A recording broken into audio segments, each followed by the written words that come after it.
Bones getting higher, praying.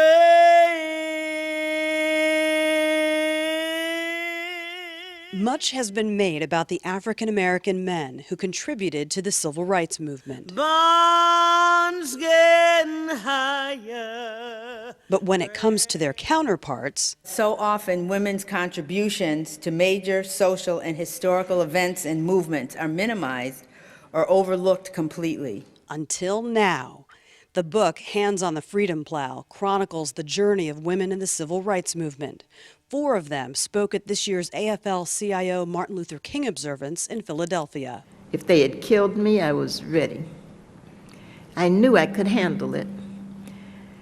I had thought over every eventuality and was prepared to face anything. I had come to a place of strength and peace.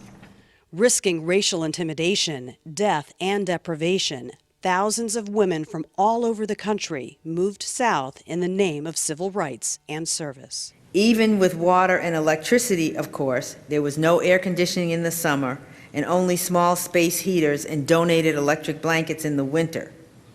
Still, I counted myself lucky because the freedom houses out in the county often lacked indoor plumbing of any kind.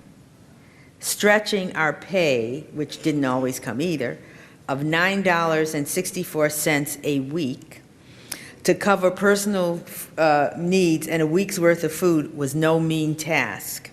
And we'll have it. Something as simple as voter registration meant jail time in isolated, lonely cells. Incarceration in those mean places was one of the major weapons of oppression held over the heads of anyone who stood up for their rights. Movement activists turned this fear on its head, taking the fangs out of going to jail, making it almost a universal requirement for movement participation. They did not allow me to take anything with me to jail, not even vitamin pills or a toothbrush or a change of clothes. The only clothes I had throughout my stay were the clothes I wore in, a cotton maternity blouse and skirt. There were no accommodations, no bed, no sink, only a cold, hard concrete floor. In a corner of the cell, there was a recessed hole in the floor that served as a toilet.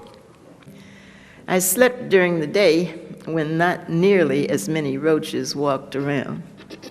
There was another type of insect that was so big that when everything was quiet late at night, I could hear it walk across the floor. But we'll never turn back. No, we'll never. The Civil Rights Act would become law in 1964, and the Voting Rights Act would pass a year later.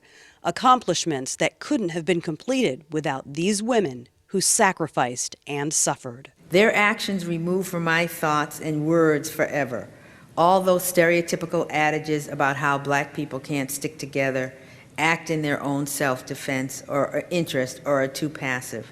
I know I come from a community of people, especially those in the Deep South, who out of necessity and choice have been extraordinarily brave. I'm gonna let it shine, let it shine, let it shine, let it shine. All in the jailhouse, I'm gonna let it shine. All in the jailhouse, I'm gonna let it shine. All in the jailhouse.